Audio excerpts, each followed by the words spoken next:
بسم اللہ الرحمن الرحیم۔ ڈیئر کینڈیڈیٹس، اس سے قبل ایک لیکچر میں ہم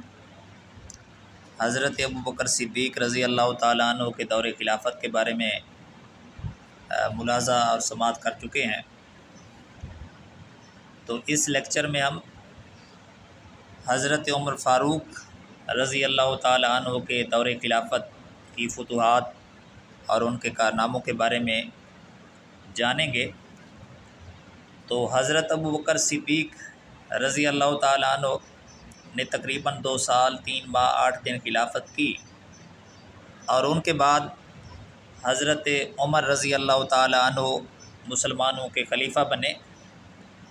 جنہیں حضرت ابوبکر صدیق رضی اللہ تعالیٰ عنہ نے نامزد فرما دیا تھا، اور آپ نے پھر 10 سال 6 ماہ اور تقریباً 19 دن خلافت سنبھالی۔ تو جس وقت حضرت عمر فاروق رضی اللہ تعالیٰ عنہ خلیفہ منتخب ہوئے، تو اس وقت ایران کی طرف بھی مسلمانوں کی فتوحات جاری تھیں، اور شام کی طرف بھی، کیونکہ شام میں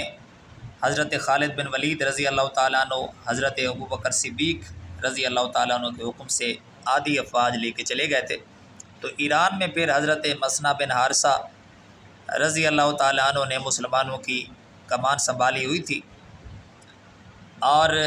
پھر وہ مرکز سے امداد لینے کے لیے مدینہ منورہ میں بھی آئے ہوئے تھے، اور حضرت ابوبکر صدیق رضی اللہ تعالیٰ عنہ نے حضرت عمر فاروق کو تاکید بھی کر دی تھی کہ آپ نے ضرور ایرانیوں کے مقابلے میں مسلمانوں کو بھیجنا ہے۔ تو پھر حضرت عمر فاروق رضی اللہ تعالیٰ عنہ نے حضرت ابو عبیدہ بن مسعود ثقفی کی قیادت میں ایران کے محاذ پر اسلامی افواج کو بھیجا، اور انہیں وہاں کا وہ کمانڈر ان چیف مقرر کیا۔ تو اس محاذ پہ پھر حضرت عمر فاروق رضی اللہ تعالیٰ عنہ کے دور میں پہلی جو جنگ ہوئی ہے وہ جنگ نمارق ہوئی ہے 13 ہجری میں، اور اس میں حضرت ابو عبیدہ رضی اللہ تعالیٰ عنہ نے ایرانی کمانڈر جابان کو شکست دی۔ اور دوسرا جو مارکہ ہے وہ کسکر کے مقام پہ ہوا، جسے جنگ کسکر کہتے ہیں، اور وہاں پہ ایرانی کمانڈر نرسی کو حضرت ابو عبیدہ رضی اللہ تعالیٰ عنہ نے شکست دی۔ اس کے بعد جنگ جسر ہوئی 13 ہجری میں، اور اس میں مردان شاہ، جسے بہمن کا لقب ایرانیوں کی طرف سے ملا ہوا تھا، حضرت ابو عبیدہ رضی اللہ تعالیٰ عنہ نے اس کا مقابلہ کیا، لیکن یہاں پہ مسلمانوں سے یہ غلطی ہو گئی کہ مسلمان دریائے فرات پار کر کے ایرانیوں کے مقابلہ میں گئے، تو وہاں پہ مسلمانوں کو کافی شہادتوں کا سامنا وہ کرنا پڑا۔ لیکن اس کے اور اسی میں حضرت ابو عبیدہ بن مسعود ثقفی رضی اللہ تعالیٰ عنہ وہ شہید بھی ہو گئے۔ تو اس کے بعد جنگ بویب ہوئی، اور یہاں پہ درمیان میں دجلہ تھا، تو مسلمانوں نے ایرانیوں سے کہا کہ تم پار کر کے آ جاؤ۔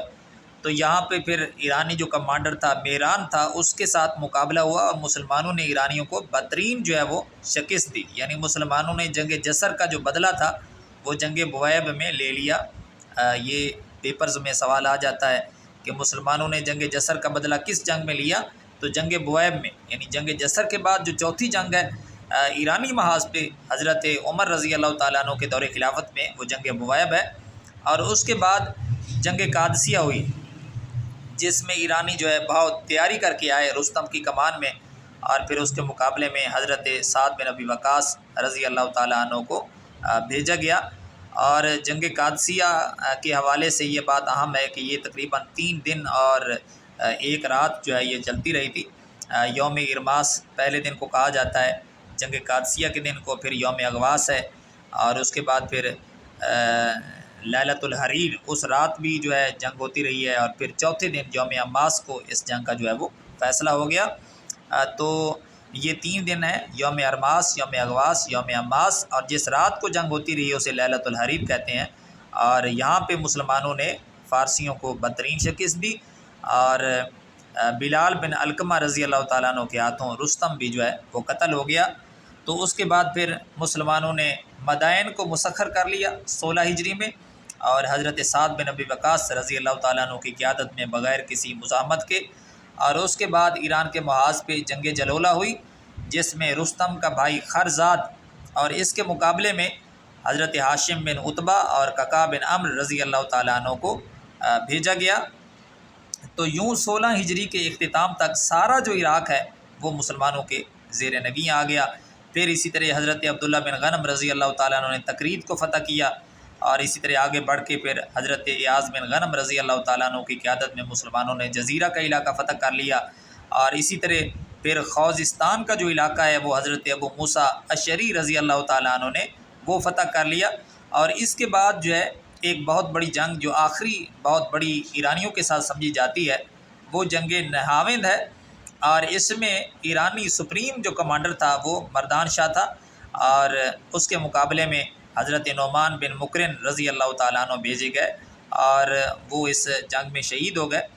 لیکن اس جنگ میں مسلمانوں نے فتح حاصل کی، اور اس کو فتح الفتوح کہا جاتا ہے، یعنی جنگ نہاوند کو، کہ اس کے بعد ایرانی جو ہیں بالکل مسلمانوں کا مقابلہ کرنے کی سکت سے باہر ہو گئے، اور ان کا جو حاکم تھا یزدگرد وہ بھی ایران سے فرار ہو گیا، اور بعد ازاں پھرتے پھرتے پھر حضرت عثمان غنی رضی اللہ تعالیٰ عنہ کے دور میں دوبارہ اس نے کوشش کی، لیکن اس دور میں یہ مارا گیا، اور یوں جو سارا ایران ہے وہ مسلمانوں کے قبضے میں آ گیا۔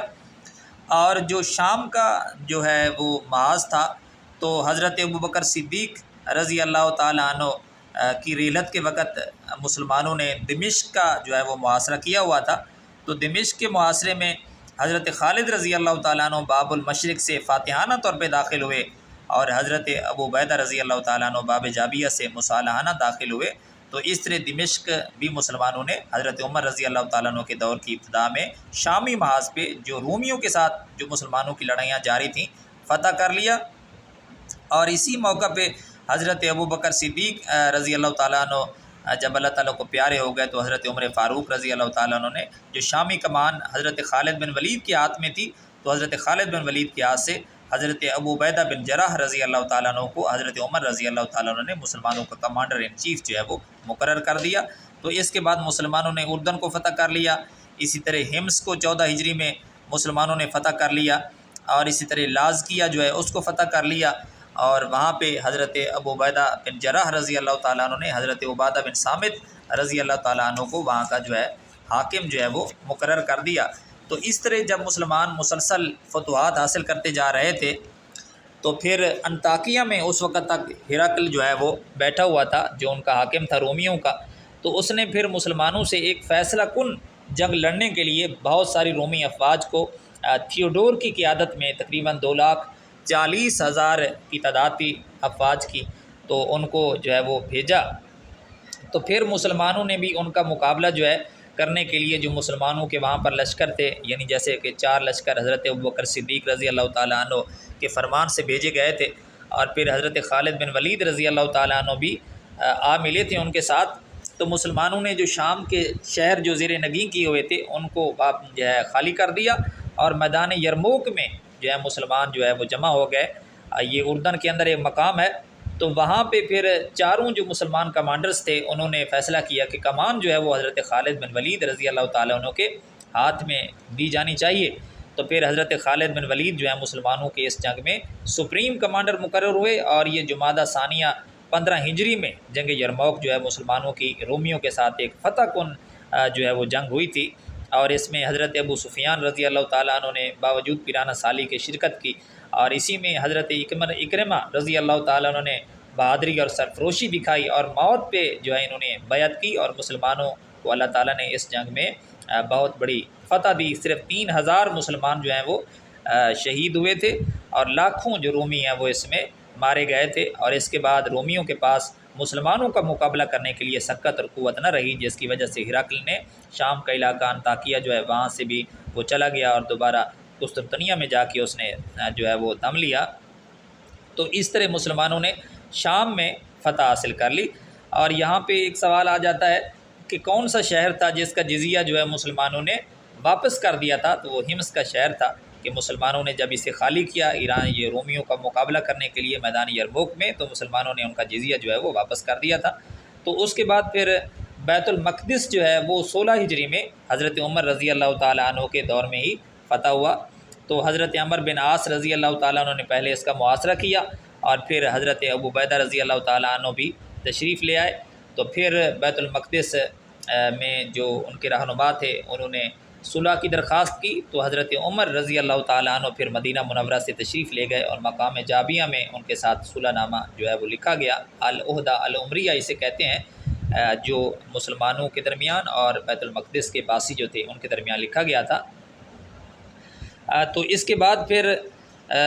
یہاں پہ ایک 17 ہجری کا امپارٹنٹ واقعہ بھی ہے کہ حضرت خالد بن ولید کو فوجی خدمات سے حضرت عمر فاروق رضی اللہ تعالیٰ عنہ نے 17 ہجری میں معزول کر دیا تھا، اور اس کی وجہ یہ ہے کہ آپ نے ایک شاعر اشس بن قیس کو 10,000 کی خطیر رقم جو ہے انعام میں دی تھی۔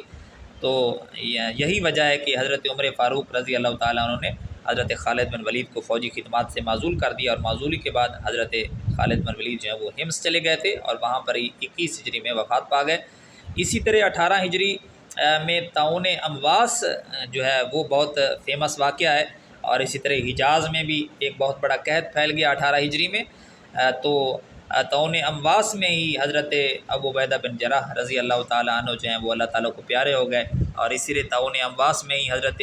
معاذ بن جبل رضی اللہ تعالیٰ عنہ بھی اللہ تعالیٰ کو پیارے ہو گئے تھے۔ تو اس کے بعد فتح قیصاریہ ہوئی تھی، یعنی یہ بھی دور عمر فاروق رضی اللہ تعالیٰ عنہ میں حضرت امیر معاویہ رضی اللہ تعالیٰ عنہ کے ہاتھوں، اور پھر اس کے بعد فتح مصر 20 ہجری میں۔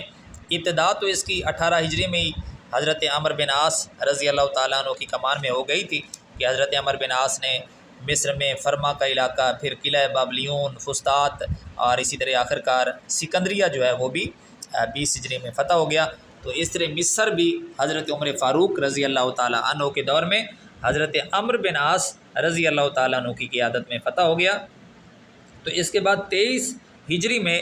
حضرت عمر فاروق رضی اللہ تعالیٰ عنہ کو ابو لولو فیروز نامی ایک پارسی جو غلام تھا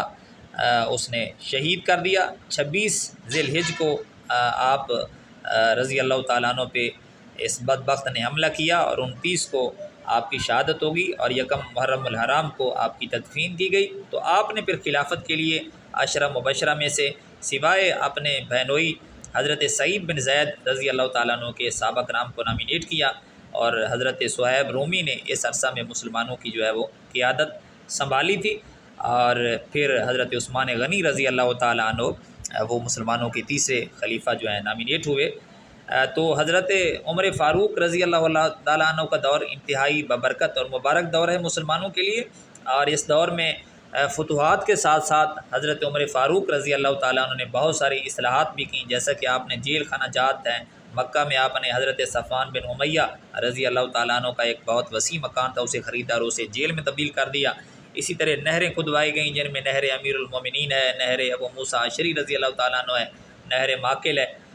جو دجلہ سے بصرہ کے لیے کھدوائی گئی تھی، نہر سعد ہے اہل انبار کے لیے۔ تو اسی طرح بیت المال کا جو ہے نظام وہ قائم کیا گیا، اور اس حوالے سے حضرت زید بن ارقم رضی اللہ تعالیٰ عنہ اور اسی طرح حضرت معیقیب رضی اللہ تعالیٰ عنہ ان کو ذمہ داریاں سونپی گئیں۔ فوج کو حضرت عمر فاروق رضی اللہ تعالیٰ عنہ نے 15 ہجری میں ولید بن ہشام کے مشورے سے منظم کیا گیا، اور اسی طرح مسلمانوں کے لیے وظائف کا جو نظام ہے وہ قائم کیا گیا۔ تو حضرت عمر رضی اللہ تعالیٰ عنہ کا دور انتظامات کے حوالے سے بھی اور فتوحات کے حوالے سے بھی مسلمانوں کے لیے بہت ہی مبارک دور تھا۔